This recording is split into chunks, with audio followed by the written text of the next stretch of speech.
Encore le décalogue, encore la loi. Tu feras, tu ne feras pas, 10 commandements.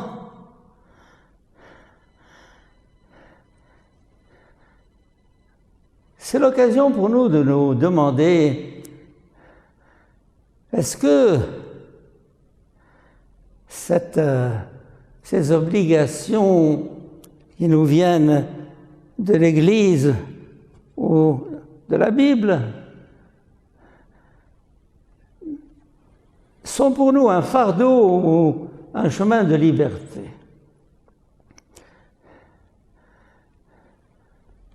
Je prends un exemple.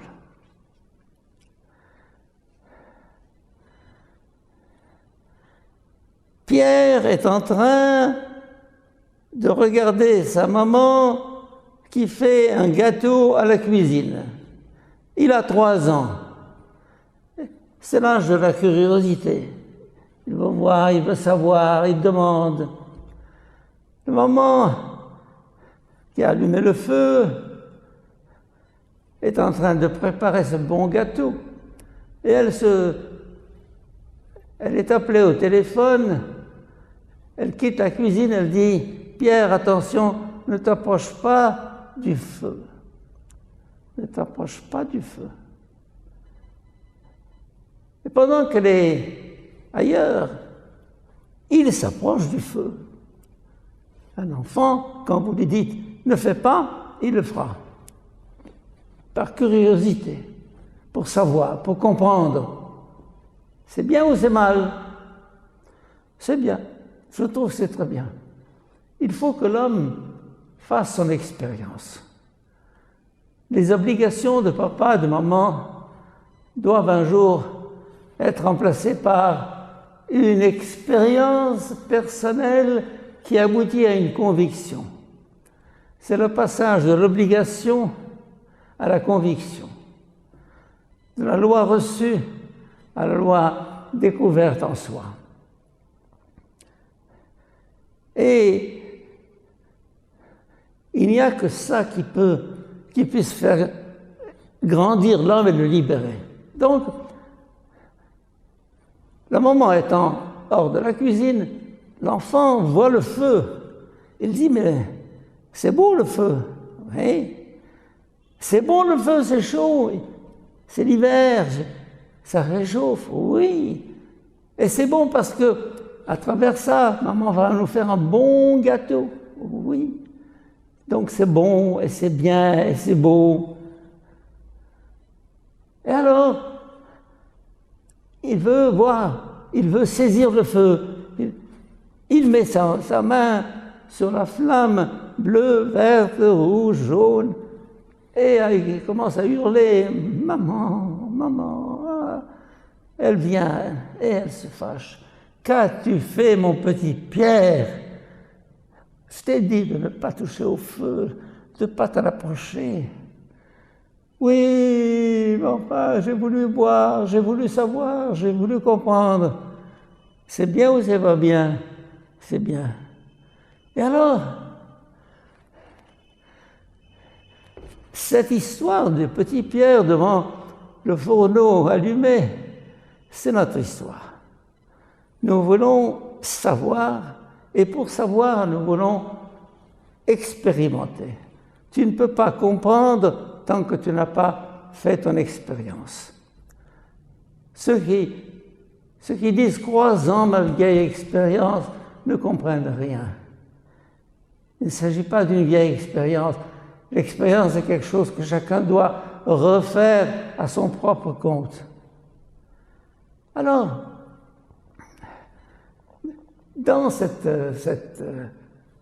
nature qui nous entoure, nous avons des choses merveilleuses. Mais plus elles sont merveilleuses, plus elles sont dangereuses. Il faut savoir. Le feu est merveilleux, utile, beau,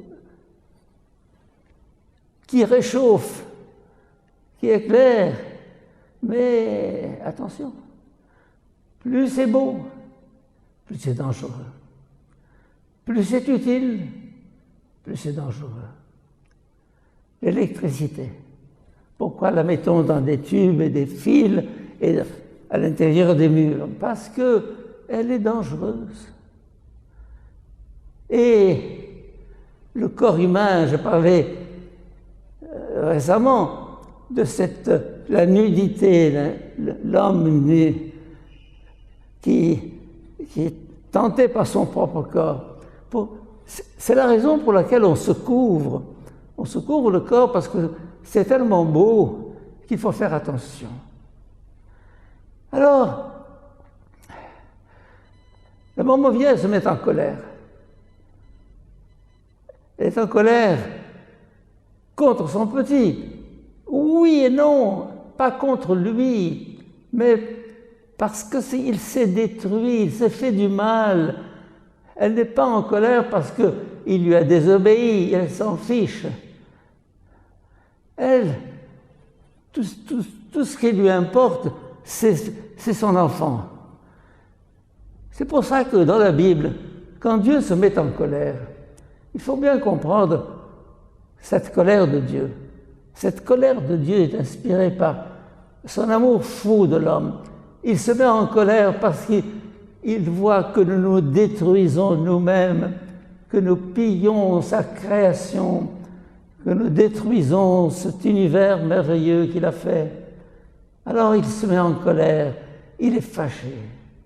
On dit que Dieu ne devrait pas se fâcher, mais si, plus quelqu'un est soucieux de quelqu'un, plus il se fâche et s'attriste devant le dégât qu'il se fait lui-même. Alors, je dirais que quand l'enfant se brûle, Dieu ressent cette brûlure en lui-même. Tout ce qui touche l'homme le touche à lui. Tout ce qui touche le petit Pierre touche sa maman. Dieu est atteint par le mal que l'homme se fait, par le mal que l'homme commet. Et c'est ce qu'on appelle d'un mot qui est si peu compris et que je n'aime pas, le péché. On pense que le péché est une infraction à la loi. Mais non. Mais si, mais non. Ça veut dire que, oui, j'ai enfreint la loi. J'ai enfreint l'ordre de ne pas m'approcher du feu. Je me suis approché, j'ai touché, j'ai été brûlé, j'ai hurlé, je me suis fait mal. Mais le péché, quand on a compris sa raison d'être, il ne s'agit plus d'une infraction, une loi. Il s'agit que tu te détruis à travers ça. Et non seulement que tu te détruis, mais Dieu lui-même est atteint par ce que tu as fait. Et c'est là qu'on passe du péché à l'offense. S'il ne s'agit que de péché, Dieu reste étranger à la chose. Mais offense, pardonne-nous nos offenses. Nos offenses. L'offense touche au cœur de quelqu'un. Et c'est ainsi que toute cette décadence de notre humanité aujourd'hui, cette gabegie de l'homme qui pille la création, qui se détruit lui-même, touche jusqu'à son cœur, jusqu'à son tréfonds, le cœur de Dieu.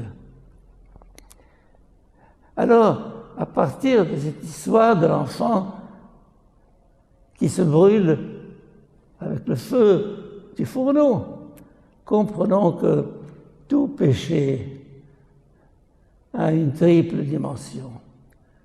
Il me détruit. Il perturbe l'ordre de la création. Et il atteint le Créateur qui est touché lui-même, qui est offensé par ce que nous avons fait.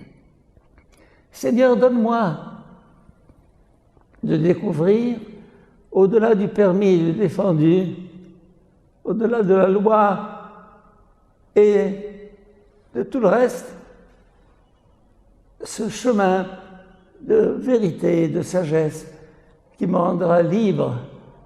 Amen.